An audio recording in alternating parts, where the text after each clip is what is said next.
Hi guys, this is Edward of aquasales.com or Eddie the Tinkerer. Today, this video I'm gonna be doing is gonna be talking about the world. I'm saying the world. The world. The world. We're gonna be discussing the world as an arcane concept, something arcane concept. Arcane there meaning that it's something that it is an arcane thing is something that just a few people understand. I'm saying a whole lot of people don't understand the item. So anything arcane is understood by just a few people. The world is such a place, Okay, we'll be discussing talking about science's ability to explain things in the world, and religion's prediction of the end of the world, and all those kind of things. We're discussing all those kind of things.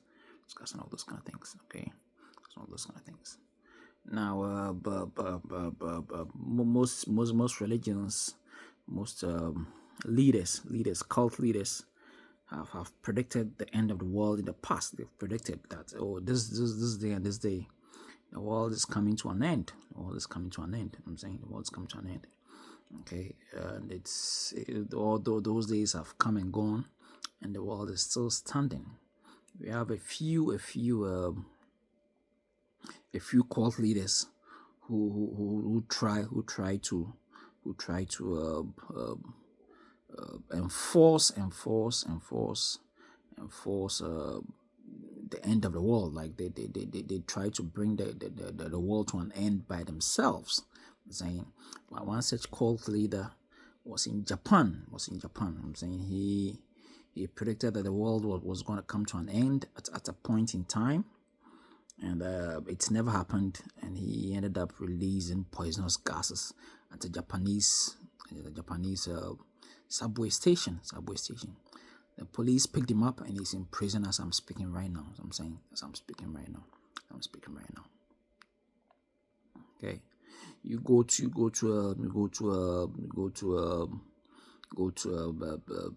places in Ghana. I grew up in Ghana. I'm half Ghanaian and half American. Go to places in Ghana, you see kids playing around. I'm saying, like places where you have kids alone playing around by rocks or by caves or something. Those kids are not human beings. They are dwarves.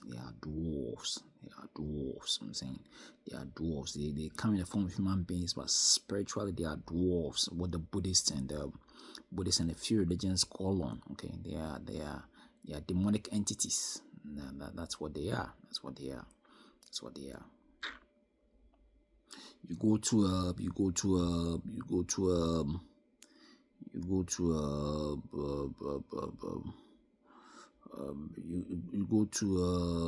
my hometown, which is Aberdeenkwa of Ghana. We have the marks of a giant who created a constituency. That's who created the town, who formed the town. You know what I'm saying, who formed the town. He was a giant called Asebu Amanfi. He has left all kinds of marks. In my hometown. I'm saying there's a rock with a hole in it. The hole in it is claimed that he screwed his hand, his finger into that rock and left that hole in there. You go to another part of the constituency or the district where I'm from, which is Asebu. You go there, there's a rock with marks on it. Those are the marks of a scrotum. You know what I'm saying, he's a giant, and he's full of mystical ideas. He left marks of his scrotum on the whole rock. There is a cave right there in my hometown that has been shut. I'm saying that has been shut with a heavy rock. I'm saying his things are in there, and he shut them out of the cave with a heavy rock. And that heavy rock, nobody has been able to move it. He has actually left a mark. He has left a mark. Like I said, he left a mark, by stabbing the ground of my hometown. The ground, ground of some parts of my hometown. He stabbed the ground with his magical rod.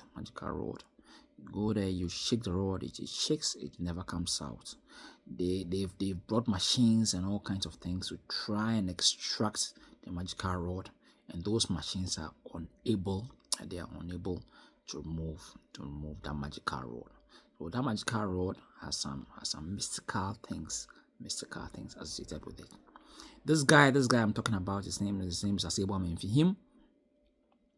It is believed. I mean, the story surrounding him is that he was in the army. He was in the army of Pharaoh. Of Pharaoh. I mean, the Pharaoh that the Israelites were fleeing from in the Bible. Okay, you remember during Moses' time. During Moses' time, we had the Israelites being freed by Pharaoh. Okay, they're being freed by Pharaoh.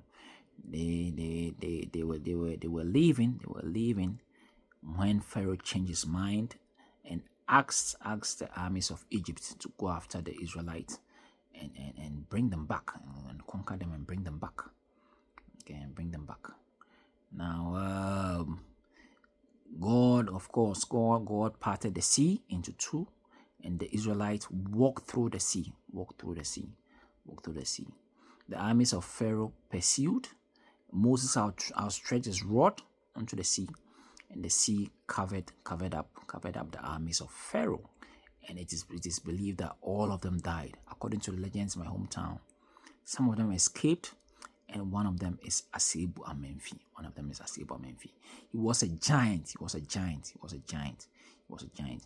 He didn't die a natural death. He disappeared into thin air when the enemies of my tribe, of the constituency, the enemies of my tribe, which is the Fantis. They managed to find the antidote to diminish his powers. So they did something he didn't like and disappeared into thin air. So Asebo Amenfi is not a human being. You go to another part of Ghana. There is a rock. There's a rock that during colonialism, the Brits moved that rock out of the way because it was in the way of a road that they were constructing. They took it away 3 times, and the rock kept coming back. The 3 times, the rock kept coming back. Yeah, the rock kept coming back. Now the rock is now in Ghana, and it's been fenced off. It is believed to have mystical powers. It's been turned into a shrine. People go and they offer prayers to the rock. They tell them their problems. They tell the rock their problems. And the rock is believed to solve their problems for them. Okay. The story behind that rock is that the king of that area, he enlisted in the services of a giant from Ivory Coast, which is a neighboring country in Ghana. Okay, that giant, he used to pray, and he used to pray on that rock. So he left some mystical abilities, mystical attributes, mystical powers into that rock. That is why that rock kept going back and forth.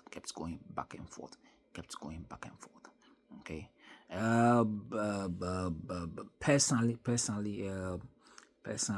I don't know whether that story is true or not. That rock could have been moved by 2 forces. It could have either been moved by tension force or applied force. Applied force is when somebody lifts the rock from where it is, and then takes it to maybe takes it back to the road. I'm saying takes it back to the road. A tension force is where somebody ties ties a knot, ties a rope around the rock, and then pull it back onto the road. So it could have been those two forces could have been applied. And those two forces could be applied. And then the mystical attributes that the people of my hometown believe in, those have got to be researched and see if those are true or not. Okay, if those are true or not. The Africans are steeped in mystical beliefs. So those are some of the mystical beliefs that I'm telling you about. Okay, telling you about. Okay. See, you'll be surprised that science is trying to adapt. Science is trying to adapt witchcraft into their things. I'm saying, trying to adapt witchcraft into their things, and they've actually started doing those already. I'm saying, science is trying to they're trying to formulate a system where people, somebody at one airport will push a button and disappear and reappear at another airport. I'm saying they reappear at another airport. It's called that concept is called teleportation. I'm saying they're trying to incorporate teleportation into science, trying to incorporate teleportation into their ideas. Okay, their ideas. It's actually already here. I'm saying you have you send an email from your account, it goes into somebody else's account. That itself is teleportation. It's called quantum teleportation. Quantum teleportation. The email disappears and appears somewhere else. Okay, teleportation basically is when I disappear from here and then I appear somewhere else. I'm saying if I disappear from here and I appear somewhere else within 2 seconds, I've already teleported. So that is what teleportation is all about. Okay, emails and text messages, all those are by means of quantum teleportation. You make a call, you talking to somebody, the message goes into the phone and then onto the receiver's phone and they listen. That is also quantum teleportation. It's a concept of teleportation. It's adapted by science. Okay, it's adapted by science. Okay, see, witches. Okay, witches. Most witches have the ability to teleport. I'm saying they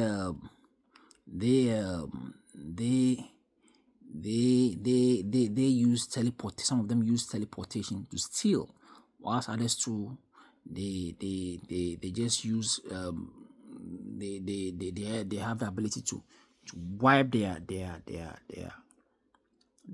hand against a wall, like on a wall, and then they can see whatever happened in the past.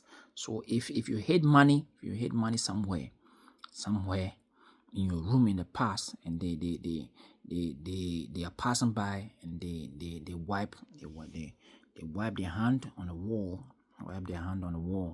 like they breeze the wall with their hand. Okay, with their palm, they can be able to see what you did in the past, like where you hid the money and all those kind of things. Okay, all those kind of things.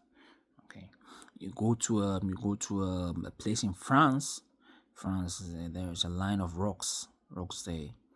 There's a line of rocks there. That when you go there, you feel a heavy energy. You feel something pushing on your spirits. I'm saying pushing on your spirits. All those are arcane ideas. You feel some heaviness spiritually. All those are arcane ideas. Okay, we have someone like Max Chikumbutsu. Him making the microsonic car. That is a car that doesn't require petrol or diesel, or it doesn't require solar. It doesn't use any external source of energy. I'm saying it uses radio frequency to power itself for the lifetime of the car. That is also ingenious. I'm saying that is ingenious. That is ingenious. I'm talking about people who understand the world, who are phoenixes in their area of expertise. Max Chikumbuso is one of them. If you talk about people who understand the world most, I mean, I'll give it to the Europeans. Okay, they have been able to make a machine. That can detect demons or a spiritual entity. I'm saying the machine. There was a house that was being hunted. There was a house that was being hunted. It took the machine there, and where the house isn't being hunted, the machine will beep, beep, beep, beep, beep. They take the machine to where it's being hunted. It will beep, beep, beep, beep, beep, beep, beep. The machine is using electromagnetism to detect a spiritual entity. That is quite ingenious too. That is also ingenious. It's ingenious. Max Chikumbuso, the Europeans try to poison him. Europeans are creating the impression that they are the only people who can make good things. I'm saying they creating that they circulating the idea that they are the only people who can make good things, and that no other people can make good things. So if you are black and you do something good, you become the envy and the jealousy of the Europeans. So they actually poisoned him. He's fled to Zimbabwe now, where he's making his microsonic cars. Okay, his name is Max Chikumbutu. Okay, where he's making his microsonic cars. Okay, so though that's an arcane world that I struggle to understand. You go to some places in the world, you kiss a rock, you begin to have a sweet tongue. I'm saying you can rap your girlfriend properly. You can talk and be a con man, or develop the gravitas for another person. I'm saying all those are strange ideas of the world. There is a woman who became a witch. After a hurricane held her and threw her from the skies onto the floor. He became blind immediately, and after that he became a witch. He began predicting the future. He began going into the Akashic records of the world and predicting the future, and talking about world events. Most of them have come through. She predicted that Barack Obama was going to be the president of the United States. Her name is Baba Vanga. She's from Bulgaria. All those are things that I struggle to understand.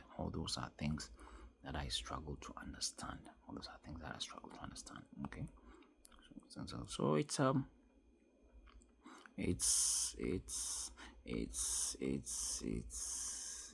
a beautiful world, and it's got its mysteries. It's a world that has no end. I'm saying it has no end. There's no end to the earth. You keep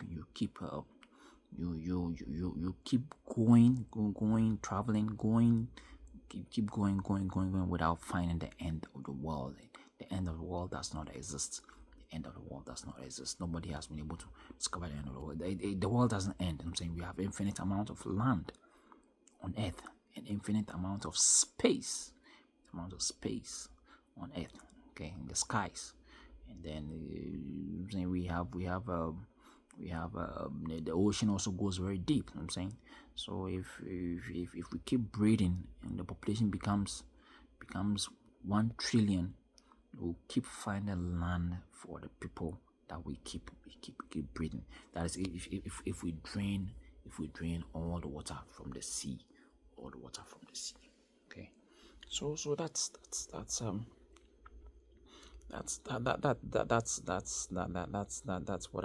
ideas that I'm discussing right now. So I'm saying it's a world that I struggle to understand. I'm saying it's a world that I struggle to understand. So It's an arcane concept. I'm saying, and it's a world that only a few people understand. A world that only a few people understand. Anyway, okay. So I'll go ahead and leave you right here. Leave you right here. Go ahead and share this video if possible. Share this video if possible. Share this video if possible. And check out my website www.aquasol.com. www.aquasol.com. Aquasol.com. Thanks for being with me. And have a good day. Have a good night. All right. Bye bye.